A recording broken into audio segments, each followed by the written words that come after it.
Hello everyone, welcome to dramatic IAS YouTube channel. और आज हम लोग पार्ट थर्ड लेकर आए हैं हमारे 2021 के क्वेश्चन पेपर का। हमने 2021 के क्वेश्चन पेपर के 60 क्वेश्चंस कर दिए थे लास्ट वाली वीडियो में। 60 क्वेश्चंस हो चुके हैं अब आज हमने करने हैं बाकी के बचे हुए 20 क्वेश्चंस। आज ये 20 क्वेश्चंस कंप्लीट करके we will be able to complete all of this and फिर हमारा 2021 का जो क्वेश्चन पेपर है वो पूरा का पूरा कंप्लीट हो जाएगा। ठीक है, तो आज हम लोग इसको कंप्लीट करते हैं, फटाफट से चलते हैं। इस वीडियो को अंत करेंगे जितना जल्दी हो सके। 20 क्वेश्चंस ही बचे हैं आज। तो लास्ट के जो वीडियो में हमने लास्ट पार्ट में यहाँ तक क्वेश्चन कर लिए थे, क्वेश्चन नंबर 60 तक। ठीक है, अब हमने इसके आगे बढ़ना है, क्वेश्चन नंबर 61 को लेकर आना है। ऑफ कोर्स 61 जो होगा वो पैसेज होगा। तो अगेन शुरू करते हैं। ये हिंदी वाला हम आगे बढ़ाएंगे, we will go to the English one and आप लोगों ने करना वही है। Again pause the video, read the passage and then start doing the questions. ठीक है, तब तक मैं भी पैसेज रीड कर लेती हूँ। क्या कह रही है? Can a democracy avoid being a welfare state for long? Why cannot mass welfare be left entirely to the markets? There is a built-in tension between markets and democracy. Markets do not work on a one person, one vote principles as democracies do. What one gets out of the marketplace depends on one's endowments, skills, purchasing power, and the forces of demand and supply. Markets reward individual initiative and skill and may also lift many from bottom rungs of the society. But some people never get the opportunity to develop the skills that market demands. They are simply too poor and too handicapped, or skill formation takes too long. By creating jobs, markets may be able to help even unskilled people, but capitalism has always witnessed bursts of unemployment. So it is a passage between capitalist economy and a democracy. कि democracy जो है, democracy means the rule of all people, the rule of the peoples, right. तो वहाँ पे vote के चक्कर में जो मिनिस्टर्स हैं जो डेमोक्रेसी में रूल करना चाहते हैं वो उन लोगों पे भी ध्यान देते हैं जो कि डाउन ट्रॉडन है, जो कि ज्यादा गरीब हैं। ठीक है, आज के जनरेशन में भी देख लो, डेमोक्रेसी इंडिया में जो है वहाँ पे मिनिस्टर्स जो है वो हमेशा गाँव वगैरह वाले एरियाज में जाकर वोट मांगने जाते हैं और वहाँ की डेवलपमेंट की भी बात करते हैं। ठीक है, अगर ये चीज मार्केट इकोनॉमी में दे दी जाए, जहाँ पे कैपिटलिस्ट इकोनॉमी है, जहाँ पे मार्केट ड्रिवन है, जहाँ पे बोला गया है कि जो फैक्ट्रीज लगा रहे हैं या जो भी अपना बिजनेस ओनर्स है, क्या वो गरीबी नहीं मिटा सकते? गरीबी मिटा सकते हैं, लेकिन it will not apply to everyone. क्योंकि वहां पे क्या होगा, मार्केट इकोनॉमी में किसी को अपॉर्चुनिटी मिलेगी और कोई बहुत बड़ा आदमी भी बन सकता है, अमीर भी बन सकता है, लेकिन कुछ लोगों को कभी भी अपॉर्चुनिटी नहीं मिल पाएगी और वो हमेशा के लिए ज्यादा से ज्यादा पुअर और हैंडीकैप्ड हो सकते हैं, या फिर उनको जो स्किल मिल रही है वो उसको मिलने में बहुत टाइम लग सकता है। और जो मतलब जॉब्स क्रिएट हो रही हैं वो अनस्किल्ड पीपल को तो हेल्प करेगी, लेकिन कैपिटलिज्म में हमने ये विटनेस करा है कि अनएम्प्लॉयमेंट बहुत ज्यादा बढ़ जाता है। ठीक है, now let's try doing the question with the reference to the above passage the following assumptions have been made. अब assumptions बताने की क्या assume कर सकते हैं हम इन passage को पढ़ के। ठीक है, modern democracies rely on the market forces to enable them to be a welfare state. ये तो बात ही खत्म हो गई यहाँ पे, क्योंकि modern democracy पे हम लोग कोई रिलाय नहीं कर रही। मतलब जो डेमोक्रेसीज हैं वो मार्केट फोर्सेस पे रिलाय नहीं कर रही कि वो वेलफेयर स्टेट बने। ऐसा कहीं पे भी पैसेज पे लिखा भी नहीं है और ना हम इस चीज को अज्यूम कर सकते हैं। Markets ensure sufficient economic growth necessary for democracies to be effective. ये भी हम नहीं कह सकते कि मार्केट इंश्योर कर रहा है इकोनॉमिक ग्रोथ को, जो कि डेमोक्रेसी को इफेक्टिव बनाता है। Government programs are needed for those left behind the economic growth. ये हम अज्यूम कर सकते हैं कि जो इकोनॉमिक ग्रोथ के अंदर जो लोग पीछे रह गए हैं, जो डाउन ट्रॉडन है, क्योंकि इन्होंने बोला था कैपिटलिस्ट इकोनॉमी में कई सारे ऐसे स्टेजेस आते हैं, मतलब कई सारे लोग ऐसे होते हैं गरीब जो कि कभी भी उनको अपॉर्चुनिटी नहीं मिल पाती अमीर बनने की। तो वो अपॉर्चुनिटी कौन देगा उन्हें? वो अपॉर्चुनिटी देगी गवर्नमेंट, है ना। तो this is going to be the right assumption. So we are going with the part B, जो कि कहता है 3 ओनली। ठीक है, now let's go to the part next question, next passage. इसको रीड करते हैं, इस पैसेज को. In our schools, we teach our children all that is there to know about physics, maths, and history, and what have you. But do we teach them about the bitter caste divide that plagues the country, about the specter of famine that stalks large part of our land, about gender sensitivity, about the possibility of atheism as a choice? Equally important, do we teach them to ask questions, or do we teach them only to passively receive our wisdom? From the cocoon world of school, suddenly the adolescent finds himself or herself in the unfettered world of university. Here he or she is swept up by in a turmoil of ideas, influences, and ideologies. For someone who has been discouraged from asking questions and forming an opinion, this transition can be painful. Okay, तो I hope passage was simple.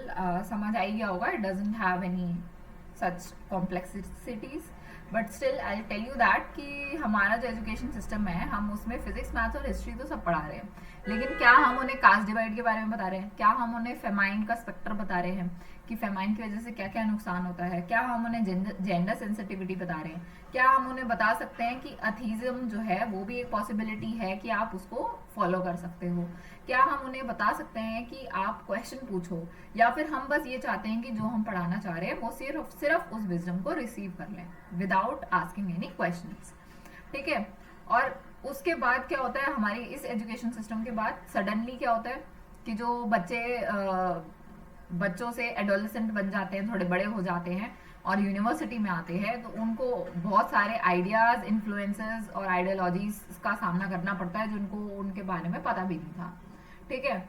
और उनको उस चीज के लिए question पूछने के लिए भी डिस्करेज करा गया था. तो ये जो ट्रांजिशन होता है ये बहुत ज्यादा पेनफुल होता है. That's it. नाउ हमें सेंट्रल आइडिया बताना है कि क्या है इस पूरे पैसेज का. School curriculum is not compatible with the expectations of children and parents. अच्छा, एक्सपेक्टेशंस की बात नहीं करी कि चिल्ड्रन क्या एक्सपेक्ट करेगा यार, उसको पता ही नहीं है कुछ अपनी दुनिया के बारे में. Emphasis on academic achievement does give time for development of personality and skills. Academic achievements के बारे में तो कहीं बात ही नहीं हुई है. Preparing the children to be a better citizen should be the responsibility of the education system.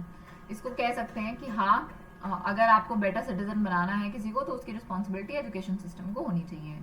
To be a better citizen, the present world order demands societal and life coping skills in addition to academic content. This is the perfect and appropriate answer for this question. कि हमारे अंदर सिर्फ academic education की बजाय societal और life coping skills भी हमें सिखानी चाहिए इस एट प्रेजेंट वर्ल्ड के अंदर. ठीक है. So that will be the correct answer. Now let's go to the next question. अब हम क्वेश्चन सॉल्व करेंगे फटाफट से. देखो, there are 3 points P, Q and R. 3 points हैं किसी स्ट्रेट लाइन के अंदर. ये एक स्ट्रेट लाइन है, ये हो गया P, ये हो गया Q और ये हो गया आपका R. ठीक है. P से Q का जो डिस्टेंस है वो 3 है और ये है 5. यहाँ से यहाँ तक का मतलब मल्टीपल में रेशियो है. If n is the number of possible values of PQ by R, मतलब इनका ratio, then what is n equal to? Okay, there are 3 points on a straight line such that if n is a number of possible values of PQ ratio PR, मतलब कितने n values हो सकते हैं for PQ ratio PR?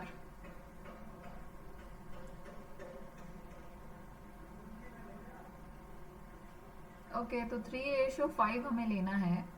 इसके साथ हम क्या multiply करें और कितनी बार मल्टीप्लाई करें?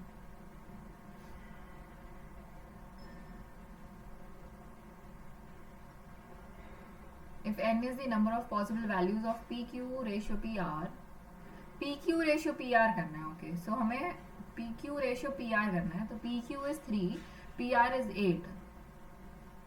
3:8 कितना हो सकता है? कितनी बार ऐसा रेशियो आ सकता है, एन की वैल्यू क्या लेंगे अगर हम? देखो 1 तो हो जाएगा, एन की वैल्यू 1 हो सकती है, एन की वैल्यू 2 हो सकती है, एन की वैल्यू 3 हो सकती है, 3 3 से 9।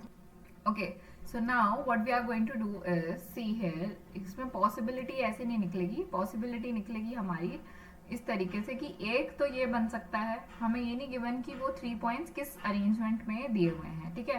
तो एक पॉसिबल वैल्यू ये हो सकती है कि पी क्यू आर इसी तरीके से लिखे हुए हों, ठीक है।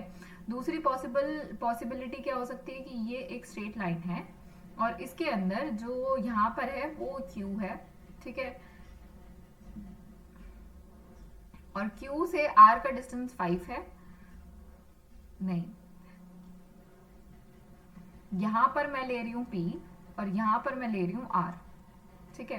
तो P Q का जो डिस्टेंस है वो हमें 3 दिया हुआ है, तो P से Q का डिस्टेंस 3 दिया हुआ है और Q से R का डिस्टेंस 5 दिया हुआ है, तो ये 5 ये पूरा हो जाएगा, ठीक है। तो ये दूसरी एक पॉसिबल वैल्यू हो गई, ओके। तो एक रेशियो बन सकता है 3:8 का इस अरेंजमेंट के अकॉर्डिंग, और इस अरेंजमेंट के अकॉर्डिंग जो हमें रेशियो निकालना है पी क्यू का वो 3 है और पी आर का क्या है 2 है ना। 3 में से 5 में से 3 गए 2 आ जाएंगे। और कोई पॉसिबल अरेंजमेंट बन सकती है क्या, बताओ। एक अरेंजमेंट ऐसी हो सकती है कि मैं क्यू को बीच में ले लूँ, सॉरी आर को बीच में ले लूँ, हमने यहाँ पे क्यू को बीच में लिया था फिर पी को बीच में लिया था, can I take R in between, अगर मैं आर लूंगी बीच में तो Q से R का डिस्टेंस 5 होना चाहिए, ये हो गया 5, और P से Q का डिस्टेंस 3 होना चाहिए।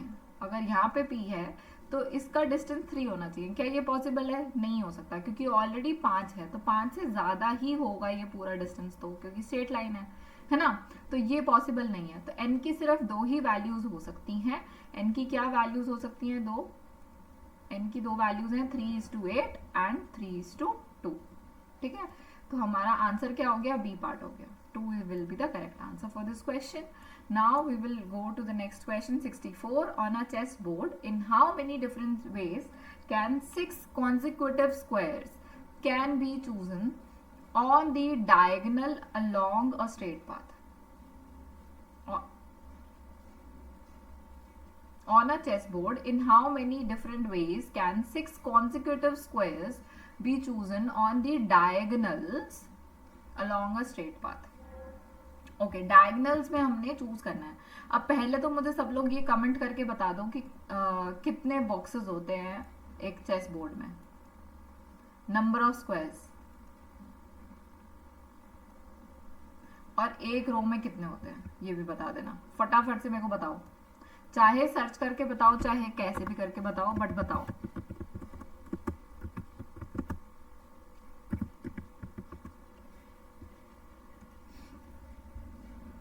तो टोटल होते हैं 204 टोटल स्क्वायर्स, ठीक है, ऑन अ चेस बोर्ड, जिसके अंदर 32 एक साइड पे होते हैं, सॉरी 64 एक साइड पे होते हैं, और जिसमें से 32 लाइट होते हैं, 32 डार्क होते हैं। 8:8 की ग्रिड होती है, ओके। क्या बोला मैंने? Let me make some space. 8:8 की ग्रिड होती है, 8 बॉक्सेस यहाँ होते हैं, 8 बॉक्सेस यहाँ होते हैं, ठीक है। Now I will make it for you. बहुत गंदी ड्राइंग आई है। 1 2 3, ओहो दैट्स वेरी बैड। 4 5 6 7 एंड 8, यहाँ से बनाओ 1 2 3 4 5 6 7 एंड 8, ठीक है। अब now I have made it just for all of you guys, जिससे कि आपको आइडिया लग जाए कि मैं समझा के आ रही हूँ। पेपर में बना के देखोगे तो टाइम वेस्ट होगा। अब हमने लेने हैं 6 कॉन्जिक्यूटिव स्क्वायर्स, तो कितने तरीके से हम चूज कर सकते हैं, ठीक है। 1 2 3 4 5, यहाँ से तो 5 आ रहे हैं तो नीचे से लेना पड़ेगा। 1 2 3 4 5 एंड 6, ठीक है। फिर यहाँ से लो I'll change the color. 1 2 3 4 5 6, ठीक है। फिर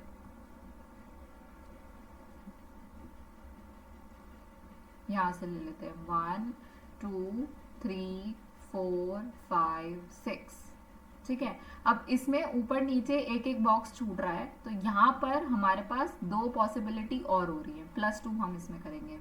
और ये ग्रीन वाला जो मैंने चूज करा था, ग्रीन वाले में ऊपर एक खाली बॉक्स दिख रहा है मुझे, तो यहाँ पर एक पॉसिबिलिटी और हो सकती है कि नीचे वाला एक छोड़ के मैं ऊपर से ले लूँ, ठीक है। रेड वाले तो ठीक है उतनी। Now let's try one more. तो लास्ट वाले यहाँ से ले लेते हैं, ये आ गया बीच में, तो अब ये ग्रीन वाला भी वैसे ही बनेगा 1 2 3 4 एंड 5, ये भी ग्रीन वाले की तरह बनेगा, इसमें भी +1 हो जाएगा। और इसके बाद एक और बनेगा डायगोनल जिसमें एक ही होगा, ठीक है। तो 1 2 3, 3 तो ये थे, 3 में +2 करो 5 हो गए, 5 में +1 6, और 6 के बाद अगेन नीचे आएगा 7 8 और 9, तो 9 ऐसे बन रहे हैं इस साइड वाले, और इसी तरीके से सेम ऐसे डायगोनल्स बनेंगे 9 और, है ना। In how many different ways can 6 consecutive squares be chosen on the diagonal along the straight path? We are getting a lot more than this. Straight line ही तो ले रहे हैं हम, और स्ट्रेट पाथ ले रहे हैं, और डायगोनल्स को ही कंसिडर करा है हमने, या फिर डायगोनल्स ही लेने हैं हमने, मतलब जो मेन डायगोनल होता है सिर्फ वो लेना है। अगर सिर्फ मेन डायगोनल लेना है तो उसमें तो फिर पॉसिबिलिटी देखो सिर्फ बीच वाले की आएगी, ये जो मैंने लाइट पिंक वाले से करा था। तो लाइट पिंक वाला एक ये था और 2 और बन सकते थे, ठीक है, 3 हो गए। और इसी तरीके से जो दूसरी साइड से लोगे, इस साइड से जो डायगोनल लोगे उसमें भी 3 हो जाएंगे, तो टोटल 6 हो जाएंगे, ठीक है। मेरे ख्याल से मेन डायगोनल को लेना है हमने, 8:8 का रेशियो होता है, तो 3 3 दोनों साइड से बन जाएंगे, 6 हो जाएंगे टोटल। चलिए क्वेश्चन 65 इन द सीरीज, ये हमें सीरीज गिवन है, हमें निकालना है इस ब्लैंक में क्या क्या आ सकता है, ठीक है। तो हमें पैटर्न समझना है, मतलब right. So I am going to cut along 2 paths,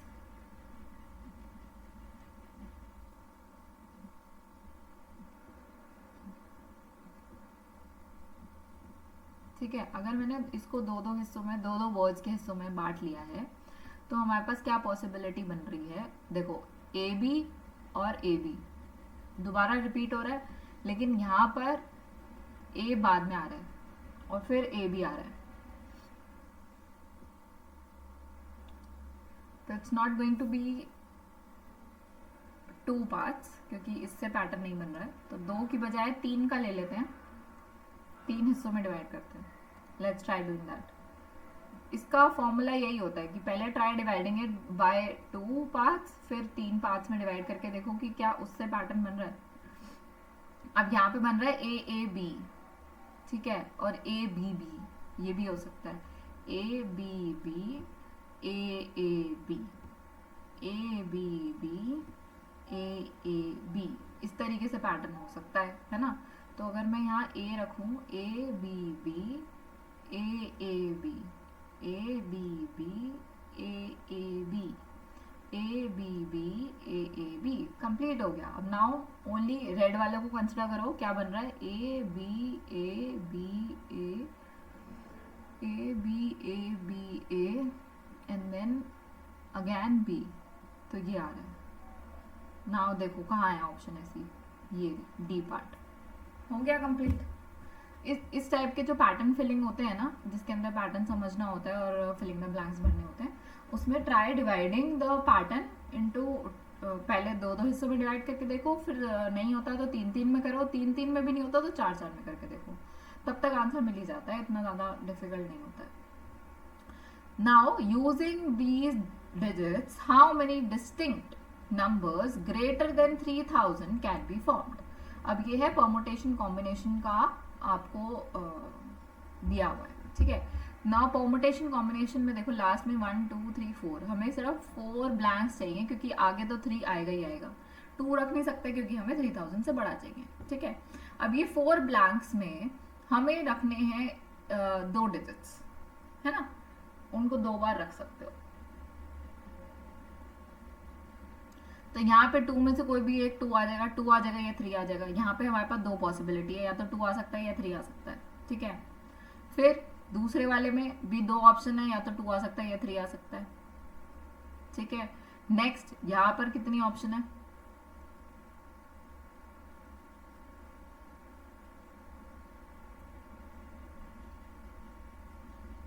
अब अगर दोनों जगह पे 2 यूज हो गए तो यहाँ पे 1 बचेगा, है ना। Let's take it just minute. अगर मैं यहाँ पे 3 रख दूँ, लेट्स से 2 2 3 3, ऐसे ले लिया एक नंबर ले लिया 2 3 2 3, एक नंबर ले लिया 3 2 3 2, ठीक है। एक नंबर ले लिया 3 3 2 2, और 3 2 2 3, एक ले लिया 2 3 3 2, कितने हो गए 1 2 3 4 5 6। और कोई कॉम्बिनेशन बन सकता है? आई डोंट थिंक कोई और बनेगा, तो we will go with the B part. अगर कोई और कॉम्बिनेशन बनता है तो मेरे को बताना कमेंट सेक्शन में, ठीक है। चलो question number 67, here we go. Consider the following statement, the sum of 5 consecutive integers can be 100। 5 consecutive integers का जो सम है वो 100 हो सकता है क्या? कॉन्जिक्यूटिव इंटीजर्स की बात कर रहे हैं हम यहाँ पे, ठीक है। हो सकता है, क्यों नहीं हो सकता है?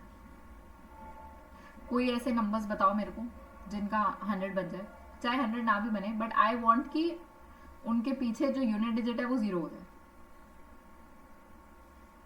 कॉन्जिक्यूटिव लेना है, ठीक है। 2 3 4 5 6, 1 2 3 4 5, ये 10 हो गए और ये 10 हो गए, ठीक है। 0 आ जाएगा, 10 आ जाएगा यहाँ पे। अब हमें यहाँ पे ऐसे नंबर चाहिए जिसको मिलाकर 9 बने। 2 3 4 5,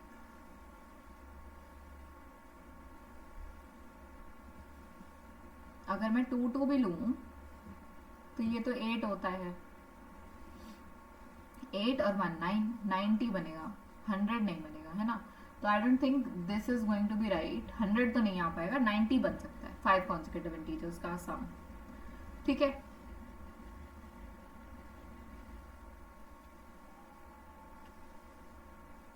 या अगर 2 कैरी हो जाए तो, अगर थोड़े बड़े नंबर ले लें हम, rather than starting from 2, can we start from any other number?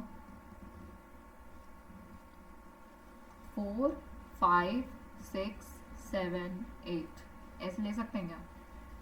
4 और 6 हो गए 10, ठीक है। और 5 और 7 हो गए आपके 12, और 8, हाँ हो सकता है। थोड़े बड़े नंबर ले लेंगे तो 2 कैरी हो जाएगा, 2 कैरी हो जाएगा तो ये 100 बन जाएगा, ठीक है, पॉसिबल है भाई, नो डाउट इन दिस, हमने बना के देख लिया। The product of 3 consecutive natural numbers can be equal to their sum. 3 consecutive numbers का मल्टीप्लीकेशन क्या उनके सम के इक्वल होता है?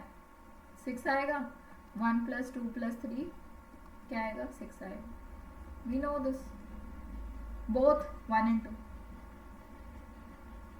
चलिए नेक्स्ट क्वेश्चन पे चलते हैं। 68, a cubical vessel of side 1 meter is filled completely with water. How many millimeters of water does it contain? देखो 1 मीटर की अगर उसकी साइड है तो 1 मीटर क्यूब का उसका वॉल्यूम हो गया, है ना। 1 मीटर क्यूब का अगर वॉल्यूम हो गया है तो हमें उसको कन्वर्ट करना है, मीटर क्यूब को कन्वर्ट करना है मिलीमीटर्स के अंदर। अब मेरे को बताओ कि 1 मीटर क्यूब के अंदर 1 metre cube has how many millilitres?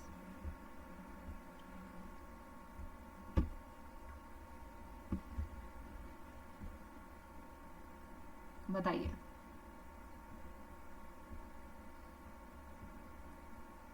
It is to the power 6, मतलब 6 जीरोस लगने चाहिए, तो 6 जीरोस यहाँ पे लगेंगे, 3 और 3 6, D part will be right answer. इसमें आपको बेसिक नॉलेज चाहिए थी, कोई ज़्यादा दिमाग लगाने वाली ज़रूरत नहीं थी. There are 6 person arranged in a row. Another person has to shake hand with the 3 of them so that he should not shake hands with the 2 consecutive person. In how many distinct combinations can the handshakes take place? देखो 1 2 3 4 5 6 ये 6 जने यहाँ खड़े हुए हैं. एक बंदा आया, उसने हैंडशेक करना है, कॉन्जिक्यूटिव लोगों से नहीं करना है. ठीक है, कोई भी 2 कॉन्जिक्यूटिव पर्सन से नहीं करना है. तो एक कॉम्बिनेशन हो गया ऐसे. ठीक है, this is one combination, one combo. Another combo 1 2 and 3. ठीक है, और कोई कॉम्बिनेशन? ये तो मैंने सबके वैसे ले लिए. एक कॉम्बिनेशन ले लिया 1 2 और 3, लास्ट वाले को चूज कर लिया. कॉन्जिक्यूटिव तो कोई भी नहीं है फिर भी, है ना. और कोई एक ही वाला ले लो, 1 2 and 3. ठीक है, इसके अलावा कोई कॉम्बिनेशन? एक ऐसा हो सकता है, एक इससे करा हैंडशेक और एक इससे करा, 2 छोड़ के, और फिर एक इससे करा, है ना. अच्छा, ये तो सेम ही हो गया, ये ऊपर वाले जैसे ही तो सेम हो गया. नहीं कर सकते, डिस्टिंक्ट होने चाहिए. तो क्या ऐसे लें?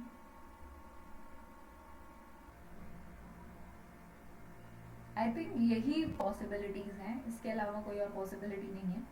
We are going with the 4B part. Okay, और कोई कॉम्बिनेशन समझ आ रहा है किसी को? मेरे हिसाब से तो 4 ही होंगे. चलिए, next question, question number 70. Here we go. The amount of money was distributed among A, B and C in a ratio PQR. A, B, C को पैसे मिले हैं PQR के रेशियो में. A gets the maximum share if P is greater than Q plus R. ठीक है, A को सबसे ज्यादा शेयर मिला है अगर Q plus R P से बड़े हैं. ऐसा हो सकता है क्या?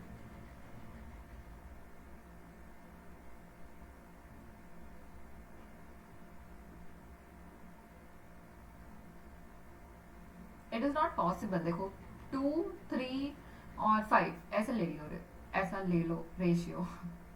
तो Q प्लस R को अगर आप ऐड करोगे तो वो बनेगा 8, जो कि 2 से बड़ा होगा, है ना. तो A का मैक्सिमम शेयर कैसे हुआ? नहीं हो सकता, है ना. 2 सबसे बड़ा थोड़ी है. C gets the minimum ratio if R is less than P plus Q. अगर हम R जो है 5 इज लेस देन 2 plus 3, वैसे 2 plus 3 से लेस देन तो नहीं है, बट लेट्स से कि इसका मिनिमम फिर भी नहीं होगा. अगर हम 5 की जगह पे हम 1 रख दें तो 1 इज लेस देन 2 plus 3, तो मिनिमम हो रहा है. लेकिन अगर हमने यहाँ पे 1 की जगह पे रेशियो कुछ और रखा, लेट्स से कि इसको मैंने 2 की जगह पे 5 कर दिया है और इसको 7 कर दिया है. ठीक है, तो of course what is happening here now is कि 7 is less than 5 plus 3, that is 8, है ना. 5 plus 3 है, उससे तो कम है. लेकिन फिर भी क्या R का रेशियो मिनिमम है? मिनिमम नहीं है, मिनिमम Q का आ रहा है यहाँ. तो ये भी पॉसिबल नहीं है. हमने दोनों का कॉन्ट्रडिक्शन निकाल दिया है, तो इसलिए हम we will go with the D part, neither 1 nor 2. Okay, चलिए अब पैसेज करते हैं फटाफट से. 2 पैसेज आएंगे. Medieval merchants risk the hazards of Silk Road to reach the markets of China. Portuguese caravels in the 15th century sailed beyond the bounds of a known world, searching less for knowledge than for gold and spices. Portuguese जो थे वो 15th century में इतना दूर से तैर के आए, सेल करके आए, मतलब बोट और शिप्स में, नॉलेज गेन करने की बजाय गोल्ड और स्पाइसेस लेने के लिए. Historically, the driver of opening frontiers has always been the search of resource. Science and curiosity are weaker drivers.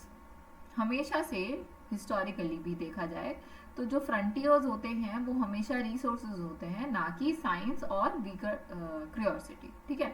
The only way to open up space, whether the space of solar system और interstellar space, is to create an economic engine, and that engine is a resource extraction. अगर आपने solar space में भी जाना है या Interstellar space में भी जाना है तो उसके लिए भी आपके पास पैसा तो होना चाहिए ना, इकोनॉमिक इंजन होना चाहिए, और उस इंजन की वजह से लोग रिसोर्सेज की तरफ एक्सट्रैक्ट होते हैं, रिसोर्स एक्सट्रैक्ट करते हैं। बेस्ट सम अप बताना है, मतलब समरी बतानी है। Wealth generation is the primary motive of human endeavour. Space, whether space in solar system और interstellar space, will govern our future economy, इसकी कहीं बात नहीं हुई है। Human beings are motivated to explore new frontiers principally by economic considerations. Wealth generation is based on risk-taking behavior of a man. ये भी नहीं है। अब दो ऑप्शन बची हैं कि वेल्थ जनरेशन जो है वो प्राइमरी मोटिव होता है ह्यूमन एंडेवियर का, या फिर ह्यूमन बीइंग्स जो हैं वो एक्सप्लोर करते हैं न्यू फ्रंटियर्स को इकोनॉमिक कंसिडरेशन के लिए। यही सबसे मेरे ख्याल से अप्रोप्रिएट आंसर है इस क्वेश्चन का, ठीक है। Next passage number 2. Most people would agree that telling deliberate lies is wrong, except perhaps in certain special situations where more harm will be done by telling the truth. Even the most truthful people probably tell a good many more lies than might be regarded as systematic lies. Their use of words contains some measure of falsehood, more or less deliberate. ठीक है, झूठ बोलने की situation बताइए कि झूठ बोलने से कैसे आप उसको जज कर सकते हो। Even the most truthful people, जो सबसे ज्यादा सच बोलने वाले लोग हैं, वो भी बहुत सारे झूठ बोलते हैं, जिसको सिस्टमैटिक लाय बोला जा सकता है, जिसके अंदर होता है झूठ लेकिन पकड़ा नहीं जाता। The idea of the first part of the passage is agreement about telling lies, disagreement about telling lies, disagreement about telling the truth, disagreement about harm in telling the truth. क्या बताया जा रहा है? Most people would agree that telling deliberate lies is wrong. जब यहाँ पे लिखा हुआ है wrong, तो हम यहाँ पे disagreement लेके चलेंगे, except perhaps in certain special situations where more harm will be done by telling the truth. तो पहला ये बोला गया है कि disagreement about the harm in telling the truth, ये भी नहीं है। अग्रीमेंट अबाउट टेलिंग लाइज, झूठ बोलने के लिए हम अग्री भी नहीं कर रहे हैं। हम कह रहे हैं झूठ बोलने के लिए, सच बोलने के लिए डिसएग्री भी नहीं कर रहे हैं। हम कह रहे हैं कि झूठ नहीं बोलना चाहिए, that's it. Which one of the following habits is found more often in good people? Falsification of facts, complete concealment of truth, mixing up truth and false, intentionally भी नहीं होता है, क्योंकि यहाँ पर इन्होंने लिखा था लास्ट में कि less deliberate होता है, deliberate नहीं होता है, more or less deliberate. Their use of words contain some measure of falsehood, more or less deliberate.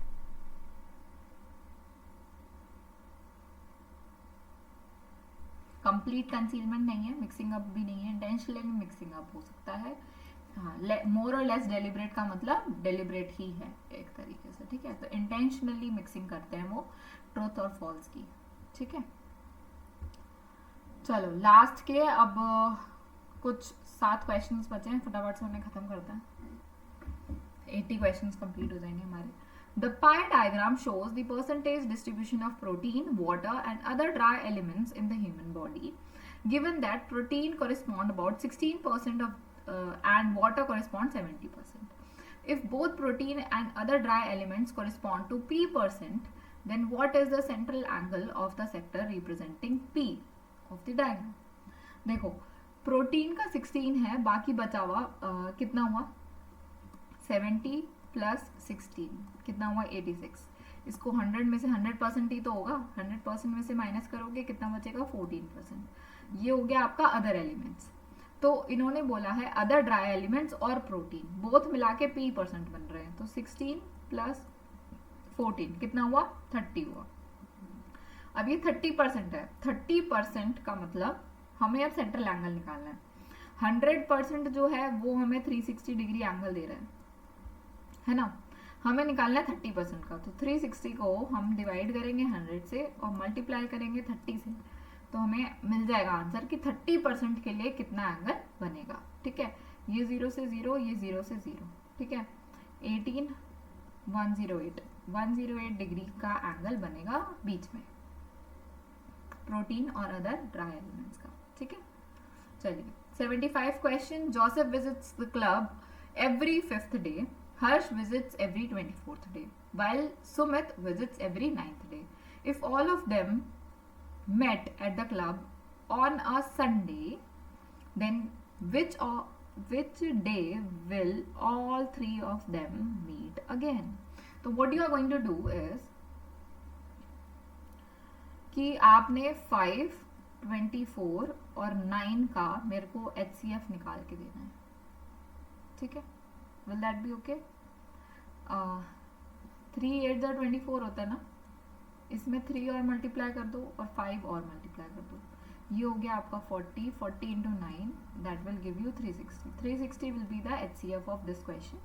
अब 360 में जो वो 360th डे पे मिल रहे हैं, उस दिन आपका क्या पड़ रहा है, संडे पड़ रहा है। जिस दिन वो मिले हैं वो संडे था, तो नेक्स्ट कब मिलेंगे वो उसके प्लस 360 डेज बाद, है ना, नेक्स्ट 360 डे बाद मिलेंगे। तो नेक्स्ट 360 डेज बाद कौन सा डे पड़ेगा, इसको आपने डिवाइड करना है 7 से, जो रिमाइंडर आएगा उसको हमने कंसिडर करना है आगे जाके। ठीक है, तो पहले इसका रिमाइंडर निकालो, इसका रिमाइंडर निकालो। तो 3 7 5 35 10 7 1 7, रिमाइंडर आ गया 3। अब 3 आया, 3 हमें ऐड और करना है संडे के बाद, मंडे, ट्यूसडे, वेडनेसडे। तो वेडनेसडे तीसरे नंबर पे आया है, तो वेडनेसडे को वो लोग नेक्स्ट मिलेंगे। ठीक है, इजी। चलो 76th question, the difference between 2 digit number and the number obtained by interchanging the position of 54 of the digits, that is 45। एक 2 डिजिट नंबर है, उसमें से अगर हमने 45 इंटरचेंज कर दिया, 45 माइनस कर दिया, ठीक है, 2 डिजिट नंबर में से हमने 45 माइनस कर दिया, तो the sum of 2 digits of the number that can be determined only if the product of the 2 digits are known. The difference between the 2 digits of the number can be determined.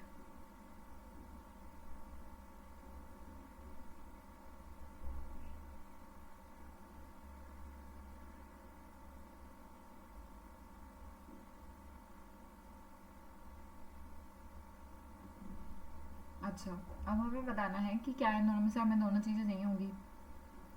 Sum of the 2 digit numbers can be determined only if the product of its digits is known. नहीं, हम फिर भी determine नहीं कर सकते। अगर हमें multiplication भी पता हो, लेट्स से कि उनको मल्टीप्लाई करके 24 आ रहा है, तो क्या हम बता पाएंगे कि वो डिजिट्स कौन से हैं? वो 3 और 8 भी हो सकते हैं, वो 4 और 6 भी हो सकते हैं, हमें फिर भी नहीं पता चलेगा, है ना। तो सिर्फ इससे तो बात नहीं बनने वाली है। The difference between the 2 digits can be determined. अगर हमें, क्या हम उन दोनों के डिफरेंस निकाल सकते हैं? नहीं निकाल सकते। हम उन दोनों डिजिट्स हमें पता ही नहीं है, तो डिफरेंस कैसे निकालेंगे हम? तो ये अकेला भी नहीं चलेगा। अगर हमें ये भी गिवन हो कि उन दोनों को मल्टीप्लाई करके क्या आ रहा है, ठीक है, और हमें ये भी पता हो कि डिफरेंस क्या आ रहा है, तो हम फिर इस चीज को सॉल्व कर सकते हैं। तो हमें बोथ की तो जरूरत है, सिर्फ एक से तो बात नहीं बनने वाली है। X said to Y, at the time of your birth, I was twice as old as you are at present. ठीक है, तो अगर Y की जो एज है वो A ईयर्स है, तो X A साल पहले 2A के जितना था। ठीक है, if the present age of X is 42, अब यहाँ पे X की जगह पे 42 पुट कर दो, आपका आंसर आ जाएगा। Then consider the following. अब ये a उधर जाके ऐड हो जाएगा, 3a हो जाएंगे, दैट इज 42। a की वैल्यू आ गई 14, मतलब y जो है वो अभी 14 साल का है। ठीक है, 8 years ago the age of x was 5 times the age of y. 8 साल पहले 42 में से 8 माइनस करो, क्या आएगा? 34 आएगा, ठीक है. was 5 times the age of y. और 8 साल पहले y में से 8 निकालो, कितने आएंगे? 14 में से 8 गए, 6 आएंगे. 6 इंटू 5 करोगे आएगा 30, बट यहाँ पे हमें 34 है, 34 गिवन है, तो ये दोनों इक्वल नहीं है, हटा दो यहाँ से. आफ्टर 14 ईयर्स मतलब 42 में 14 ऐड करो, the age of x would be कितना हुआ? 56. फिर 2 times the age of y. 14 plus 14 will give you 28. 28 को 2 टाइम्स करोगे 56 आएगा. ये चीज ठीक है, ये दोनों इक्वल हो गए, ठीक है. Only 2 will be the right answer. चलिए 78th question. If the price of an article is increased by 20%, मतलब एट प्रेजेंट अगर 100 रुपए की थी तो वो 120 की हो गई अब, ठीक है. And then the new price is, अच्छा सॉरी डिक्रीज्ड लिखा हुआ है, सॉरी, इज डिक्रीज्ड बाय 20%, 80 हो गई है. और जो न्यू प्राइस है उसको फिर 25% इंक्रीज कर दिया है. 25% का मतलब 5/4 of 80. That will give you 100 again. तो नेट चेंज क्या हुआ? 0% हुआ, वापस उतना ही हो गया जितना था पहले भी, ठीक है. When a certain number is multiplied by 7, अगर वो certain number x है उसको 7 से मल्टीप्लाई कर दिया, the product entirely comprises of only 1 1 1 1. तो जो नंबर आ रहा है उसमें 1 1 1 1 1 1 1 1 ही है, ठीक है. तो वो स्मॉलेस्ट नंबर कौन सा हो सकता है?